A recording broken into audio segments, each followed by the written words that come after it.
जय हिंद प्यारे साथियों। तो कैसे हैं आप सभी? आशा करते हैं कि आप सभी स्वस्थ होंगे और अपने अपने स्टडी में व्यस्त होंगे।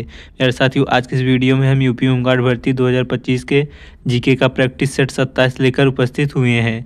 साथियों, आज के इस प्रैक्टिस सेट में हम यूपी होमगार्ड भर्ती सिलेबस के अकॉर्डिंग हमारा जो टॉपिक होने वाला है वह है उत्तर प्रदेश राजस्व। तो आज हम उत्तर प्रदेश राजस्व के 50 महत्वपूर्ण एमसीक्यूज़ को कवर करेंगे, जो कि आपको पेपर में इस टॉपिक से 2 से 3 क्वेश्चंस अवश्य देखने को मिल जाएंगे। तो आप हमारे चैनल को सब्सक्राइब कर लें, क्योंकि हम यूपी होमगार्ड भर्ती सिलेबस के अकॉर्डिंग सभी टॉपिक के 50-50 क्वेश्चन के सेट लेकर आते रहते हैं। तो आप हमारे चैनल के साथ जुड़ जाए, जिससे आपकी तैयारी बेहतर हो सके। यदि आप उत्तर प्रदेश से हैं तो आपको इस वीडियो को तो अवश्य देखना चाहिए, क्योंकि उत्तर प्रदेश में जो राजस्व या फिर भूमि से जुड़े सवाल होते हैं तो आपको आए दिन जो है विवाद छिड़े रहते हैं कहीं ना कहीं। तो आप इस वीडियो को देख लेंगे तो आपको सभी ज़मीन से जुड़े क्वेश्चंस के आंसर्स प्राप्त हो जाएंगे। तो चलिए देरी न करते वीडियो को स्टार्ट करते हैं और आप हमें अंत में बताएंगे कि आपके इस सेट से कितने क्वेश्चन आंसर्स राइट थे। पहला प्रश्न है, उत्तर प्रदेश में राजस्व विभाग का प्रमुख कौन होता है? तो उत्तर प्रदेश में राजस्व विभाग का प्रमुख जो होता है वह मुख्य सचिव होता है। राजस्व विभाग का प्रमुख कौन होता है? मुख्य सचिव। तो इस प्रश्न का ऑप्शन ए राइट आंसर हो जाएगा। अगला प्रश्न देखते हैं। प्रश्न है, उत्तर प्रदेश में राजस्व परिषद कहाँ स्थित है? तो उत्तर प्रदेश में राजस्व परिषद जो है वह लखनऊ में स्थित है। तो ऑप्शन सी इस क्वेश्चन का करेक्ट आंसर हो जाएगा। अगला प्रश्न देखते हैं।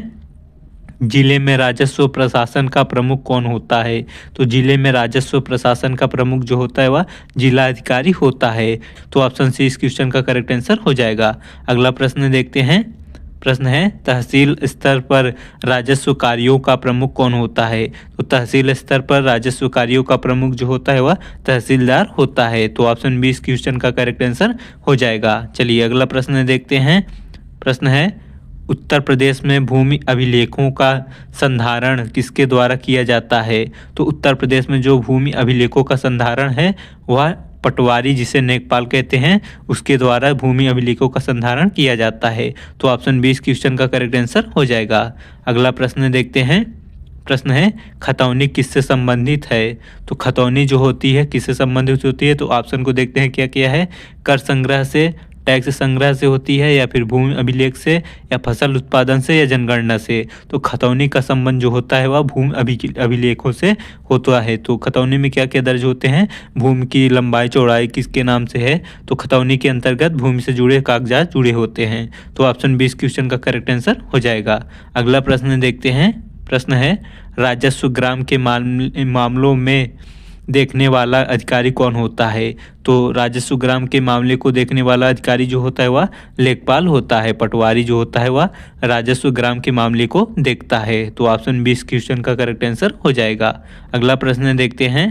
प्रश्न है, उत्तर प्रदेश में कितनी तहसीलें हैं?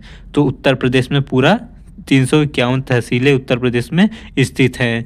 पूरे 75 जिलों में 351 तहसीलें जो हैं उपस्थित हैं उत्तर प्रदेश में। तो ऑप्शन सी इस क्वेश्चन का करेक्ट आंसर हो जाएगा।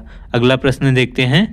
प्रश्न है, भूमि मापन की परंपरागत इकाई बीघा किसके लिए प्रयोग होती है? तो भूमि मापन की जो परंपरागत इकाई बीघा होती है वह किसके लिए उपयोग होती है? वजन के लिए होती है, या खेती के लिए, या दूरी के लिए, या ऊर्जा के लिए? तो जो बीघा होता है वह खेती के लिए उपयोग की जाने वाली परंपरागत मापन इकाई है। तो इस क्वेश्चन का ऑप्शन भी करेक्ट आंसर हो जाएगा।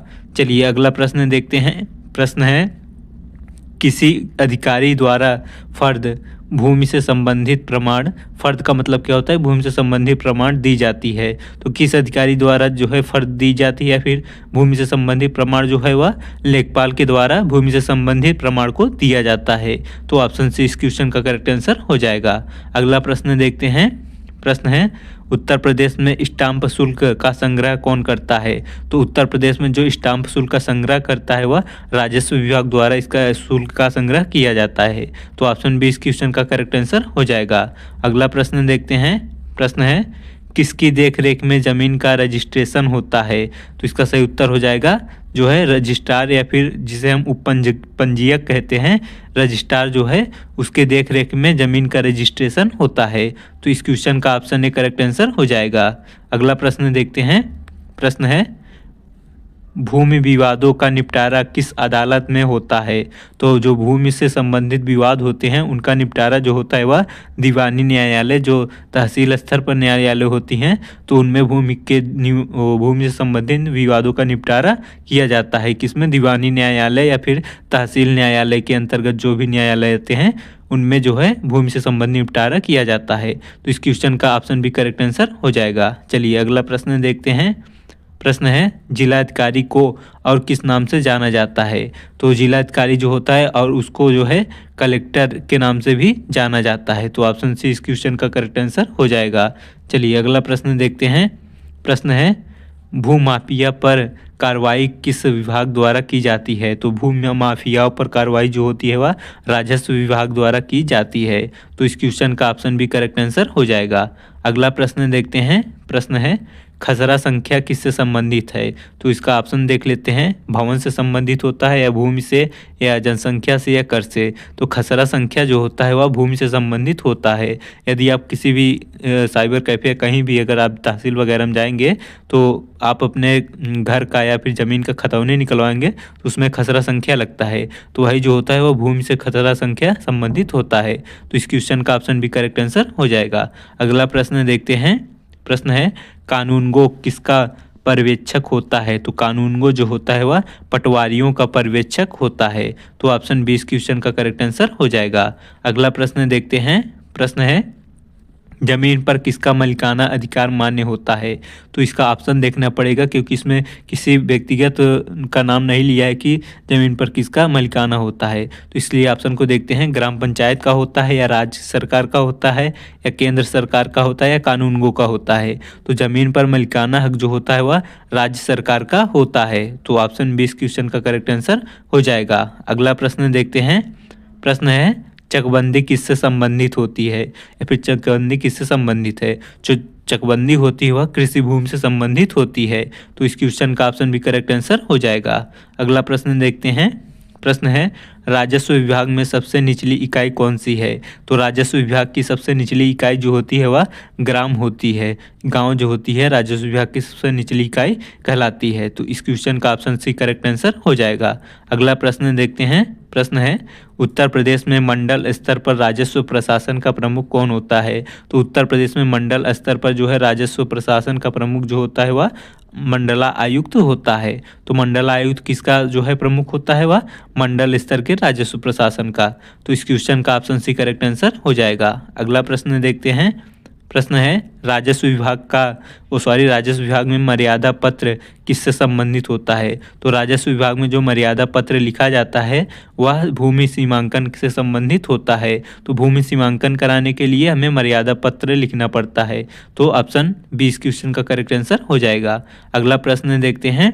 प्रश्न है, ग्राम सभा भूमि की देखरेख किसके अधीन होती है? तो ग्राम सभा की भूमि की देखरेख जो होती है वह ग्राम पंचायत या फिर ग्राम प्रधान के देखरेख में की जाती है। तो ऑप्शन सी इस क्वेश्चन का करेक्ट आंसर हो जाएगा। अगला प्रश्न देखते हैं। प्रश्न है, उत्तर प्रदेश में भू अभिलेखों की ऑनलाइन सेवा किस पोर्टल पर उपलब्ध होती है या फिर उपलब्ध है? तो उत्तर प्रदेश में भू अभिलेखों की ऑनलाइन जो सेवा होती है वह भूलेख पोर्टल में उपलब्ध होती है। तो खतौनी वगैरह जो हम निकालते हैं या फिर जो पटवारी नेकवाल वगैरह जो भूमि से संबंधित अभिलेखों को देखते हैं वह भूलेख पोर्टल से ही प्राप्त करते हैं। तो ऑप्शन बी इस क्वेश्चन का करेक्ट आंसर हो जाएगा। अगला प्रश्न देखते हैं। प्रश्न है, जिला भूमि अभिलेख अधिकारी किसके अधीन काम करता है? तो जिला भूमि अभिलेख अधिकारी जो होता है वह डीएम डिस्ट्रिक्ट मजिस्ट्रेट के अधीन काम करता है। तो ऑप्शन ए इस क्वेश्चन का करेक्ट आंसर हो जाएगा। अगला प्रश्न देखते हैं। फराद किससे संबंधित दस्तावेज है? तो फराद जो होता है वह भूमि के विवरण से संबंधित दस्तावेज होता है। तो इस क्वेश्चन का ऑप्शन भी करेक्ट आंसर हो जाएगा। अगला प्रश्न देखते हैं। प्रश्न है, उत्तर प्रदेश में भूमि मापन की आधुनिक इकाई क्या है फिर तरीका क्या है? तो भूमि मापन का जो आधुनिक इकाई तरीका है वह ड्रोन और जीपीएस के द्वारा भूमि को मापा जाता है। तो इसके पहले क्या थी? तो इसके पहले जो है रस्सी से नापते थे और जो सकरे या चैन की कड़ी होती थी और डंडे लाठी वगैरह से जो है अपने भूमि की मापन इकाई करते थे। लेकिन अब ड्रोन और जीपीएस के द्वारा भूमि का मापन होता है। तो ऑप्शन सी इस क्वेश्चन का करेक्ट आंसर हो जाएगा। अगला प्रश्न देखते हैं। प्रश्न है, किस अधिकारी को कलेक्टर कहा जाता है? तो इसका सही जवाब हो जाएगा जिला अधिकारी को जो है कलेक्टर को भी कलेक्टर के नाम से भी जाना जाता है। तो ऑप्शन ए इस क्वेश्चन का करेक्ट आंसर हो जाएगा। अगला प्रश्न देखते हैं। प्रश्न है तहसील में अपील किस अधिकारी के समक्ष की जाती है? तो तहसील में जो है अपील जो है एसडीएम के समक्ष की जाती है। तो ऑप्शन ए इस क्वेश्चन का करेक्ट आंसर हो जाएगा। अगला प्रश्न देखते हैं। भूमि के चक बनाने का कार्य किस विभाग द्वारा किया जाता है? तो भूमि के चक बनाने का जो कार्य होता है वह चकबंदी विभाग द्वारा इसका कार्य किया जाता है। तो ऑप्शन सी इस क्वेश्चन का करेक्ट आंसर हो जाएगा। अगला प्रश्न देखते हैं। राजस्व पुलिस बंदोबस्त का उद्देश्य क्या है? तो राजस्व पुलिस बंदोबस्त का उद्देश्य जो होता है वह भूमि स्वामित्व का तय करना। तो जो इसका अर्थ क्या हो जाएगा? तो भूमि का जो स्वामित्व है या भूमि का मालिक जो होता है उसके मालिकाना को तय करना होता है वो राजस्व पुलिस बंदोबस्त का। तो ऑप्शन बी इस क्वेश्चन का करेक्ट आंसर हो जाएगा। अगला प्रश्न देखते हैं। प्रश्न है भूमि के नक्शा का रखरखाव कौन करता है? तो भूमि के नक्शे का रखरखाव कानूनगो द्वारा किया जाता है। तो इस क्वेश्चन का ऑप्शन बी करेक्ट आंसर हो जाएगा। अगला प्रश्न देखते हैं। किसके पास भू अधिग्रहण का अधिकार होता है? तो भू अधिग्रहण का अधिकार जो होता है वह डिस्ट्रिक्ट मजिस्ट्रेट डीएम के पास होता है। तो इस क्वेश्चन का ऑप्शन ए करेक्ट आंसर हो जाएगा। अगला प्रश्न देखते हैं। प्रश्न है किसमें ग्राम से ग्राम का कुल क्षेत्रफल दर्ज होता है? तो इसमें पूछा गया है कि किसमें जो है ग्राम से ग्राम का क्षेत्रफल दर्ज होता है। तो इसका सही जवाब हो जाएगा खसरा में जो होता है।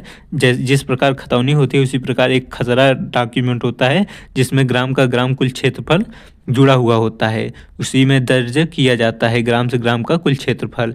तो इस क्वेश्चन का ऑप्शन सी करेक्ट आंसर हो जाएगा। अगला प्रश्न देखते हैं। ढांचा निर्माण कर वसूली, तो एक क्या वाक्य है? ढांचा निर्माण कर वसूली किस प्रकार का राजस्व है? तो ढांचा निर्माण कर वसूली जो है एक प्रकार का स्थानीय निकाय राजस्व होता है। तो इस क्वेश्चन का ऑप्शन सी करेक्ट आंसर हो जाएगा। अगला प्रश्न देखते हैं। मंडल में कुल कितने जिले होते हैं? तो एक मंडल में कुल कितने जिले हो सकते हैं? तो ऑप्शन को देख लेते हैं। 1 से 2 या फिर 2 से 7 होते हैं या फिर 5 से 12 होते हैं या 10 से 20 मंडल। तो पूरे मंडल में पूरे जिले में लगभग 2 से 7 मंडल हो सकते हैं। तो ऑप्शन 20 क्वेश्चन का करेक्ट आंसर हो जाएगा। हो सकते हैं नहीं, होते हैं 2 से 7 मंडल। तो ऑप्शन बी करेक्ट आंसर हो जाएगा। अगला प्रश्न देखते हैं। प्रश्न है किस अभिलेख में किसान का नाम, पिता का नाम और भूमि का विवरण दर्ज होता है? इसमें पूछा गया किस अभिलेख में जो है किसान का नाम और उससे पिता का नाम दर्ज होता है। तो इसका सही जवाब हो जाएगा खतौनी में जो होता है उसका किसान और उसके पिताजी का नाम दर्ज होता है खतौनी में। तो इस क्वेश्चन का ऑप्शन भी करेक्ट आंसर हो जाएगा। अगला प्रश्न देखते हैं।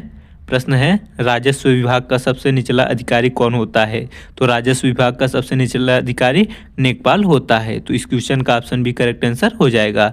चलिए अगला प्रश्न देखते हैं। प्रश्न है किस जिला अधिकारी द्वारा कब्जा हटवाया जाता है? तो इसका सही जवाब हो जाएगा एसडीएम या डीएम द्वारा जो है किसी भी जमीन पर कब्जा हटवाया जा सकता है। तो इस क्वेश्चन का ऑप्शन सी करेक्ट आंसर हो जाएगा। अगला प्रश्न देखते हैं। कृषि योग्य भूमि का निर्धारण किसके द्वारा किया जाता है? तो कृषि योग्य भूमि का निर्धारण जो है वह लेखपाल द्वारा किया जाता है। तो इस क्वेश्चन का ऑप्शन सी करेक्ट आंसर हो जाएगा। अगला प्रश्न देखते हैं। किस दस्तावेज में फसल चक्र दर्ज होता है? इसका सही जवाब हो जाएगा गिरदावरी जो दस्तावेज होता है, गिरदावरी में फसल चक्र के आप लोग देखे होंगे। गिरदावरी में जो क्या है फसली वर्ष जो है खरीफ की फसल ये सब जो है गिरदावरी में ये सब जोत बही एक प्रकार का दस्तावेज होता है। उसी में जो है सभी प्रकार के फसलों का चक्र दर्ज किया जाता है। तो इस क्वेश्चन का ऑप्शन ए करेक्ट आंसर हो जाएगा। अगला प्रश्न देखते हैं। प्रश्न है भूमि स्थानांतरण या फिर हस्तांतरण जो है ट्रांसफर भूमि किस विभाग में दर्ज किया जाता है? तो जब हम भूमि का स्थानांतरण करवाते हैं फिर ट्रांसफर एक नाम से दूसरे व्यक्ति के नाम पे किया जाता है तो वह जो है पंजीकरण विभाग द्वारा यह जो है प्रक्रिया कराई जाती है।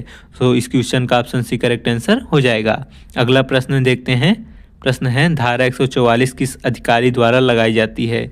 तो धारा 144 जो होती है वह डीएम या एसडीएम द्वारा यह धारा लगाई जाती है। तो इस क्वेश्चन का ऑप्शन सी करेक्ट आंसर हो जाएगा। अगला प्रश्न देखते हैं। भूमि विवादों की जांच कौन करता है? तो भूमि से संबंधित विवादों की जांच जो है वह लेखपाल द्वारा की जाती है। लेकिन अपने यूपी में जो है कहीं भी अगर भूमि से संबंधित विवाद हुआ सबसे पहले पुलिस को ही फ़ोन कर देते हैं। तो पुलिस क्या कर सकती है? भूमि के मामले में ज़्यादा कुछ नहीं कर सकती। तो इन मामलों में जो है लेखपाल ही सब भूमि से संबंधित कार्य को करता है। तो इस क्वेश्चन का ऑप्शन भी करेक्ट आंसर हो जाएगा। अगला प्रश्न देखते हैं। प्रश्न है खसरा नंबर को किस नाम से जाना जाता है? तो खसरा नंबर को एक प्लाट नंबर के नाम से भी जाना जाता है। तो ज़्यादातर गाँवों में जो है खसरा नंबर कहते हैं, लेकिन शहरों में जो है प्लाटिंग जो कहते हैं, प्लाट नंबर से अपने ज़मीन को जानते हैं शहरों में। तो इस क्वेश्चन का ऑप्शन भी करेक्ट आंसर हो जाएगा। चलिए अगला प्रश्न देखते हैं। प्रश्न है ग्रामीण भूमि कर कौन एकत्र करता है? तो ग्रामीण में जो भूमि का कर एकत्रित करने वाला होता है वह तहसील होता है, जहां से ग्रामीण के भूमि का कर वसूला जाता है। तो इस क्वेश्चन का ऑप्शन सी करेक्ट आंसर हो जाएगा। अगला प्रश्न देखते हैं। जमीन पर सरकारी रोड बनाने के लिए अधिग्रहण किस कानून के अंतर्गत होता है? तो जब किसी ज़मीन पर सरकारी रोड बनाई जाती है तो उसका अधिग्रहण जो होता है वह भूमि अधिग्रहण अधिनियम द्वारा इसका कार्य किया जाता है। तो इस क्वेश्चन का ऑप्शन भी करेक्ट आंसर हो जाएगा। चलिए अगला प्रश्न देखते हैं। भू भूमि पर आपत्ति दर्ज कराने का कार्य कहाँ किया जाता है? तो भू भूमि पर आपत्ति दर्ज कराने का कार्य जो है वह तहसील से किया जाता है। तो ऑप्शन बी इस क्वेश्चन का करेक्ट आंसर हो जाएगा। अगला प्रश्न देखते हैं। प्रश्न है उत्तर प्रदेश में कितनी तहसीलें हैं लगभग में? तो अभी लगभग में पूछा गया है। तो उत्तर प्रदेश में लगभग 305 तहसीलें हैं। अभी ऊपर हमने कंफर्म बताया था 351, लेकिन ये लगभग में भी क्वेश्चन इस टाइप का भी पूछ सकता है। तो 305 तहसीलें लगभग में दिया गया है, तो 305 तहसीलें हैं। चलिए अगला और अंतिम प्रश्न देखते हैं। प्रश्न है भूमि पर मालिकाना हक का प्रमाण कौन देता है? तो किसी भी भूमि पर मालिकाना हक का प्रमाण जो होता है वह राजस्व विभाग द्वारा दिया जाता है। तो ऑप्शन सी इस क्वेश्चन का करेक्ट आंसर हो जाएगा। तो साथियों ये थे हमारे टॉप 50 इंपॉर्टेंट क्वेश्चन आंसर्स। तो वीडियो पसंद आई हो तो चैनल को सब्सक्राइब, वीडियो को एक लाइक जरूर कर दें और कमेंट बॉक्स में एक प्यारा सा कमेंट कर दें। साथियों हमें आप एक से रिक्वेस्ट है कि आप हमें ज़्यादा से ज़्यादा सपोर्ट करें, जिससे कि हम एक अच्छा सा बोर्ड ले सके और आप सभी को अच्छे तरीके से समझाने का प्रयास करें। धन्यवाद।